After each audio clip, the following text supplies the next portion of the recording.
Dave, do you happen to have an update on Max Muncy? Was there any testing that's undergone just yet? He did some testing.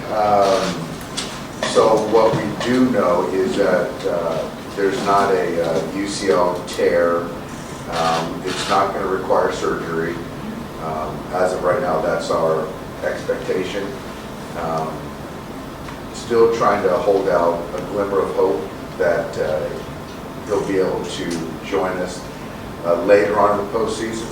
So I don't know what that really means, but I do know that he's been known to heal quickly, and he's determined to try to come help us in any way he can. So I don't want to close the door completely on that.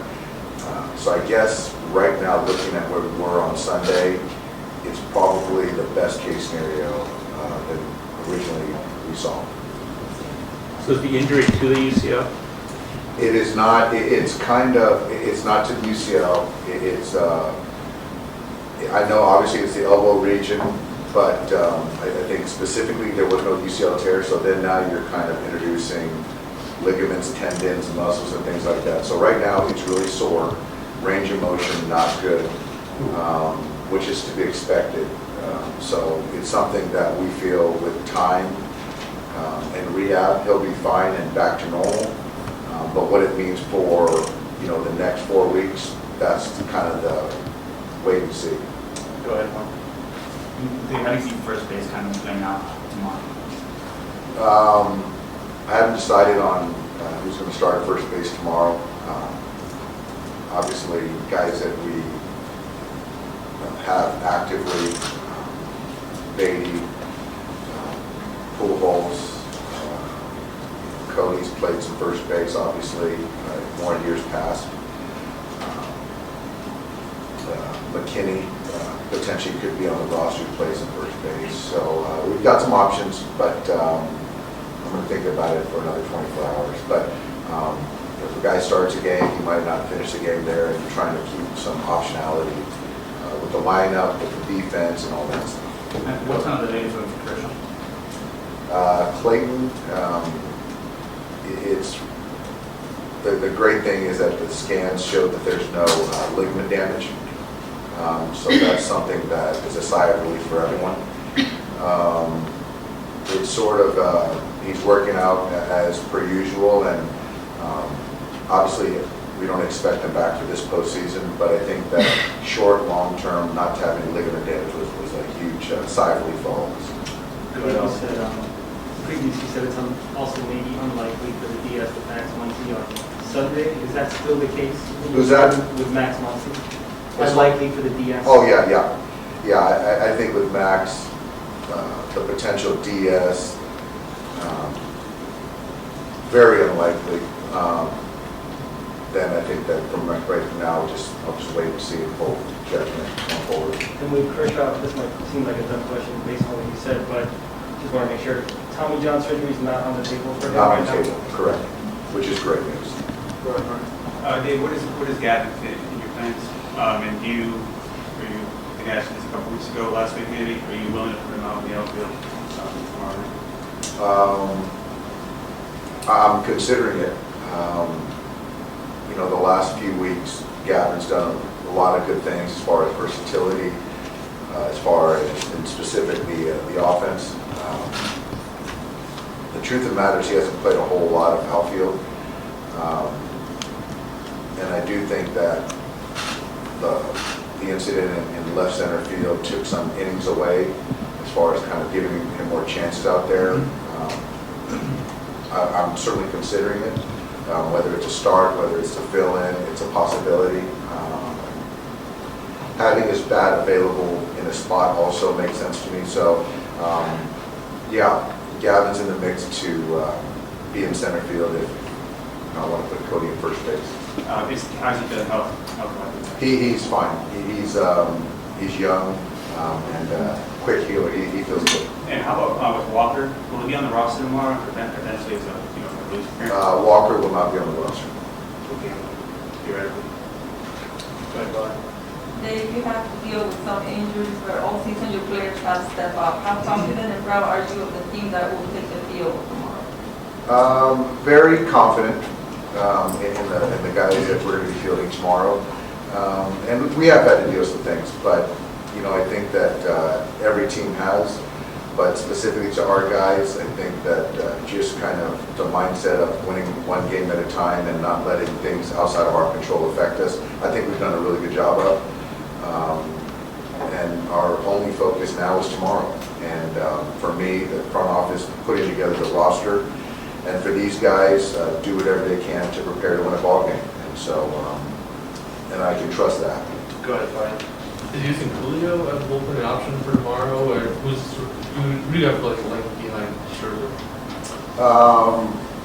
Julio's an option. Obviously, he threw on Saturday, but having him potentially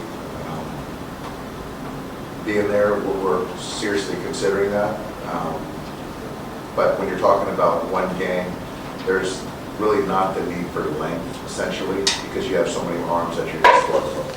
But with Cody being your best defensive option in center at first against a Cardinal team, what's more important to have a better defender at those positions? Probably nothing. So certainly with Max pitching, a fly ball pitcher, outfield defense is a premium. So it certainly weighs in my decision. Better.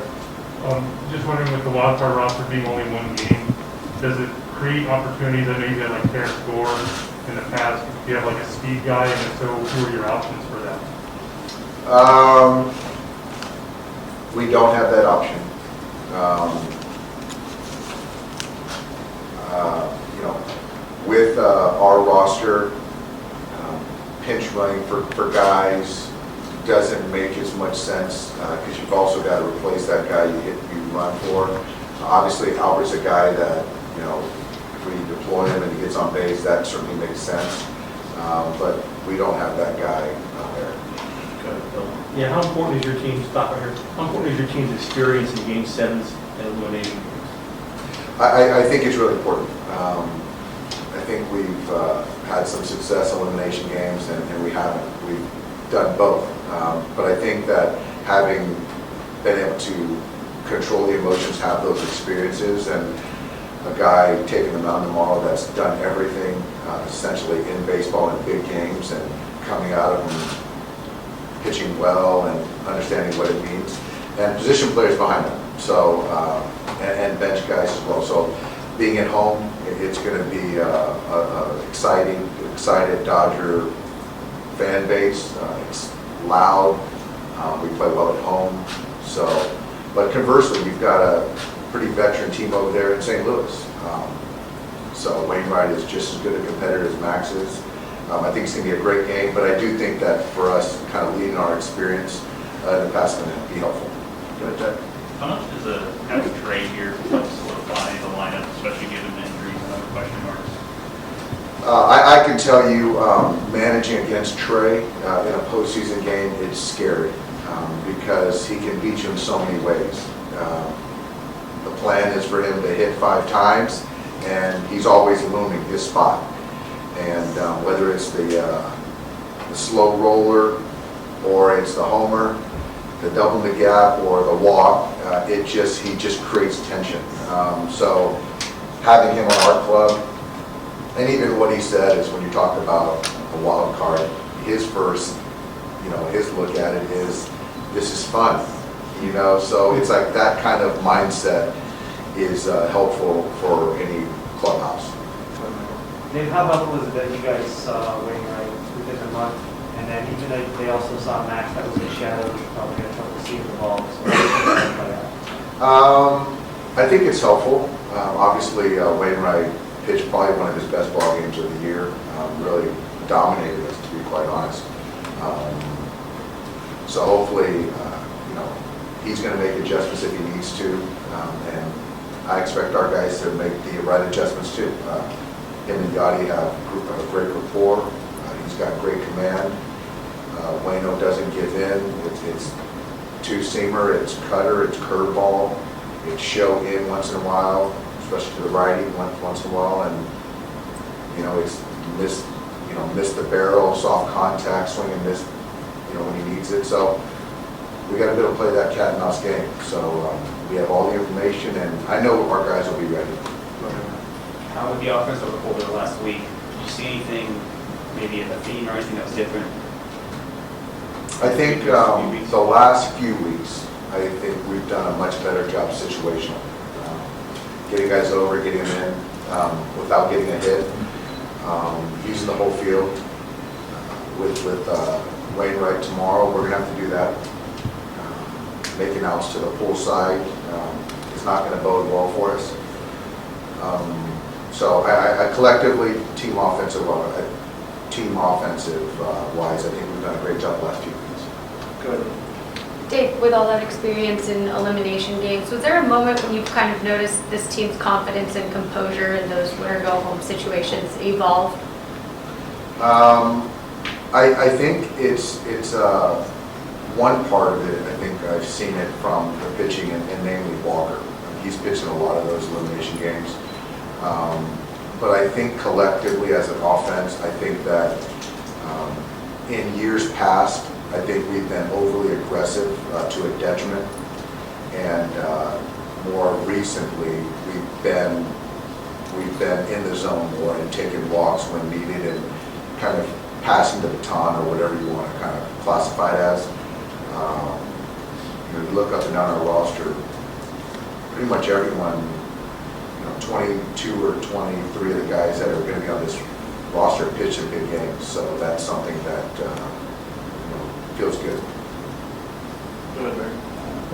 Doc, since the wild card roster construction, you don't have to have 13 pitchers, right? Right. How many do you think you're going to carry, even while you're trying to win this game?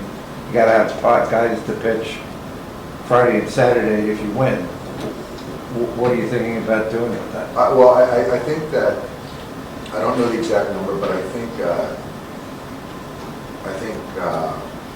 you're right, Barry. I don't know, I think 10's a good number as far as on the pitching side. I think that playing on Sunday, having everyone available for tomorrow, there won't be a cost, if we come out of this game for usage as far as guys in the pen. The only cost would potentially be Julio if he were to be used, if he would be on the roster. That would eat into Saturday, potentially.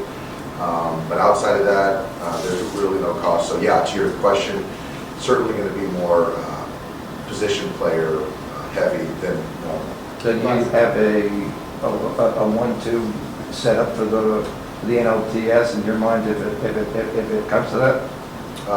We do, yeah. I think, obviously, I don't want to get too far ahead, but it's obviously Walker would start getting 1 and Julio would start getting 2. Okay, thank you. Last one's for Ron. Yeah, Dave, if the decision has been made, who fills the roster spot for Walker? That's, my guess is it's probably going to be a position player. So I'm not going to go into too many options. I'm going to let Mike Schill figure it out himself, and those guys, I don't want to give him too much. Thanks, Ed. Thanks.